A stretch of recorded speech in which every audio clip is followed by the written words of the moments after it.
할렐루야. 오늘은 승리와 축제와 안식이라는 제목으로 에스더 9장 전체를 함께 나누겠습니다. 먼저 1절의 말씀을 제가 읽고 함께 진행하기를 원합니다. 이렇게 되어 있습니다. 중반부부터 보겠습니다. 유다인의 대적들이 그들을 제거하기를 바랐더니 유다인이 도리어 자기들을 미워하는 자들을 제거하게 된 그날에 유다인들을 미워하고 죽이려 했던 자들이 도리어 죽임을 당했다라는 것입니다. 몇 명이나요? 9장 6절에서는 500명, 15절에서는 300명, 16절에서는 7만 5천 명입니다. 총 7만 5,800명. 여러분, 저는 이 본문을 보면서 두 가지의 의문점이 생깁니다. 먼저 첫 번째는 유다인을 죽이려고 했던 대적들이 왜 이렇게 많은가에 대한 것입니다. 여러분, 본래 이 사건은 어떤 것이 시작점이었습니까? 이 사건의 발단이 무엇이었습니까?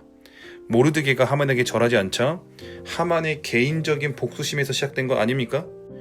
그런데 제가 지금 보고 있는 것은 이스라엘을 죽이려고 했던 하만이 죽었음에도 불구하고, 진작 그 하만은 죽었음에도 불구하고 이 상황이 끝나지 않고 어디서 갑자기 튀어나온지도 모르는 수많은 대적들이 이스라엘의 죽음, 이스라엘의 진멸을 원하고 있었다라는 것입니다. 하만이 죽었는데 저들은 도대체 누구인가 라는 거예요.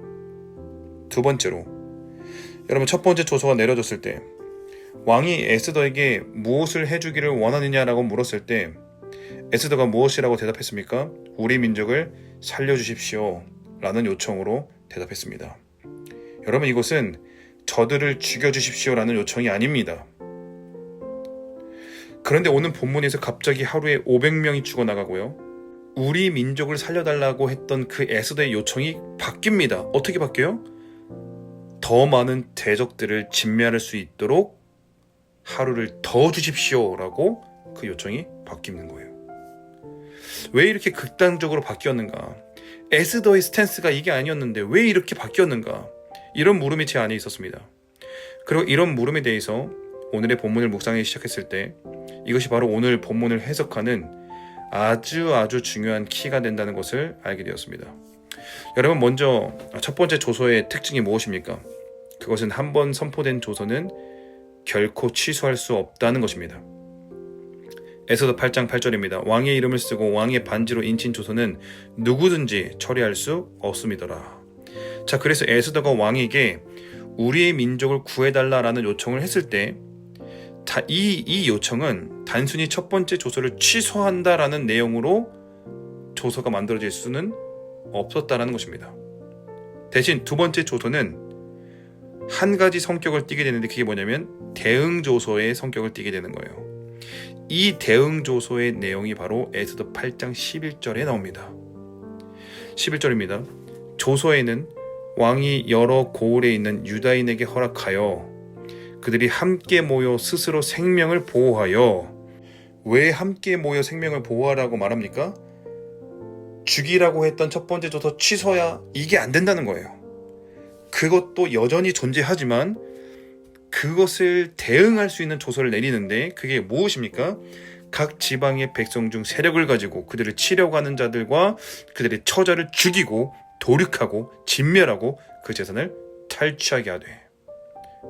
여러분, 에스더 8장 11절 두 번째 조서의 내용, 이것은 에스더가 의도하고 요청한 것은 아니었으나 두 번째 내용의 핵심은 바로 첫 번째 조서에 대한 방어권을 부여할 뿐만 아니라 역공까지 허락했다라는 것입니다. 11절, 자기들을 치려고 하는 자들을 죽이고 도륙하고 진멸하고. 여러분, 이것은 단순한 자기 방어가 아닙니다. 이것은 우리를 치려고 했던 자들에 대한 합법적인 선제 타격권입니다. 여러분, 이것을 복음적인 관점으로 바라봐 보면요, 하나님의 구원이 이제 명확하게 이해되는 거예요.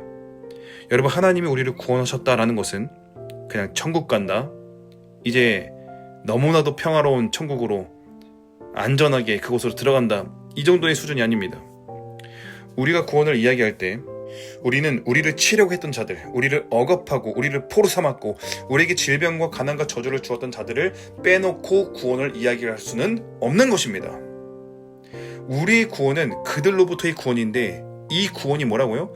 이제 안전하다 이 정도 수준이 아니라 자기 방어를 넘어선 역공이자 합법적인 선제 타격권이 바로 하나님의 구원이라는 것입니다. 여러분, 이 구원은 피신이나 도피로 완성되는 것이 아닙니다.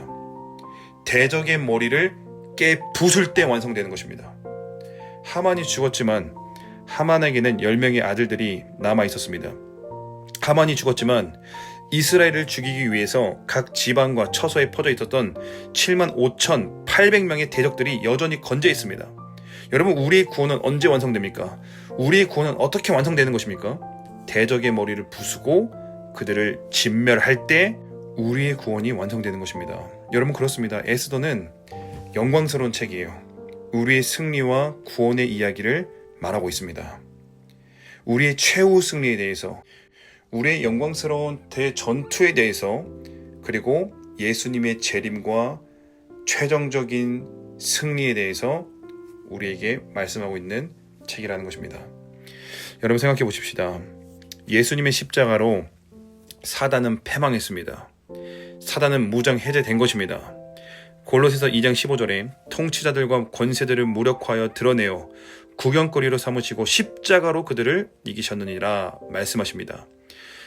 여러분, 이것은 마치 하만이 나무에 달려 죽은 것과 같습니다.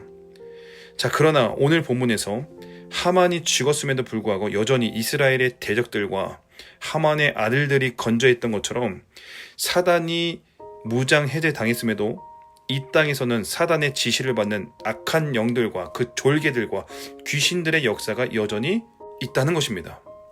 자, 그렇기 때문에 오늘 본문에서처럼 이제 우리가 우리의 구원을 완성시키고 또 이루기 위해서 무엇을 해야 하는가? 바로 마귀를 멸하고 사단과 그 졸개들을 선제 타격하며 사단의 나라를 무너뜨리는 것입니다. 그리고 바로 그럴 때 우리의 구원을 이루게 되는 거예요.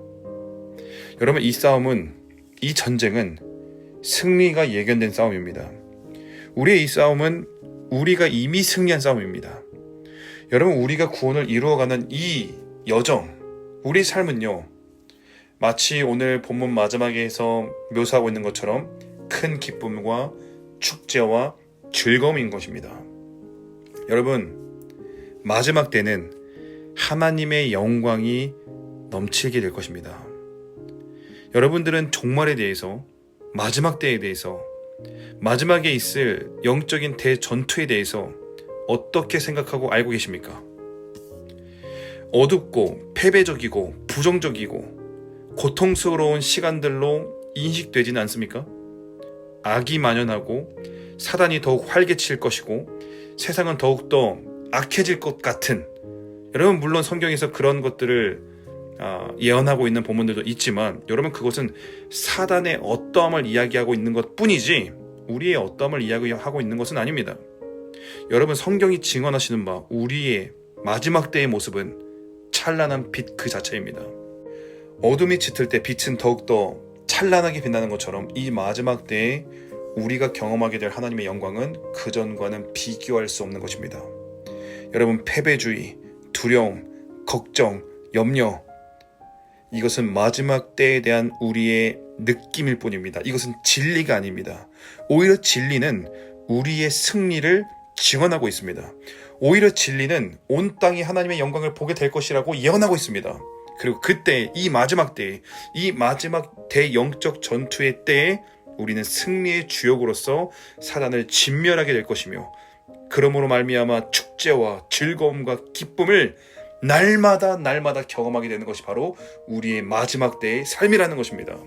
여러분, 더 이상 구원을 피난과 도피로 여기지 마십시다. 우리의 구원을 힘들고 지친 그리고 험악한 이 땅에서 떠나 천국 가서 안식한다라는 정도로 생각하지 마십시다. 하나님이 우리에게 주신 구원은 안전한 구명정이 아니라 우리의 대적자들을 향한 역공권이며 선제 타격권입니다. 이 땅에 우리를 대적하는 자들이 남아있는 한, 이 땅에 하나님을 대적하는 자들이 남아있는 한, 우리는 마치 에스더처럼 청구하게 될 것입니다. 하루를 더 허락해 주십시오. 원수를 진멸하는 날을 하루 더 주십시오. 그대 요구가 무엇이냐? 또한 시행하겠노라 하니 에스더가 이르되 왕이 만일 좋게 여기시면 수산에 사는 유다인들이 내일도 오늘 조서대로 항해가시고 하만의 10 아들의 시체를 나무에 매달게 하소서. 왕이 그대로 행하기를 허락하고 조서를 수산에 내리니 하만의 10 아들의 시체가 매달리니라. 아멘. 사랑하는 여러분, 우리의 정체성을 깨달아 주시다. 우리는 이미 승리하는 자입니다. 우리가 이 땅을 살아갈 때 세상이 악해진다, 세상이 더럽다, 힘들다, 여러분 불평하지 마십시다. 우리는 최악의 시대에서 태어나 이때를 살아가는 것이 아니라 성경 그 누구도 경험하지 못한 너무나도 찬란하게 빛나는 때를 살아가고 있는 거예요. 사도 바울도, 엘리야도, 모세도, 여호수아도 그 누구도 경험하지 못한 하나님의 영광이 온 땅을 뒤덮는 그 가장 찬란하고 빛나는 그때를 우리는 살고 있는 것입니다. 여러분, 우리에게 선제 타격권이 허락되었습니다. 역공권이 우리에게 주어졌습니다. 원수가 나에게 화살을 쏩니까? 12개의 원수의 화살이 꼽혔습니까? 그것 때문에 죽는다, 힘들다, 불평하고 염려하고 걱정하지 마십시다. 우리의 발등에 꼽힌 원수의 불화살을 꺾어버리고 도리어 그들을 진멸하고 그들을 쓸어버리는 것이 바로 이 마지막 때에 우리 믿는 그리스도인들에게 허락된 합법적인 권세라는 것입니다. 여러분, 마귀의 일을 멸하십시다. 주께서 부여하신 권세로 날마다 승리하십시다. 감사합니다.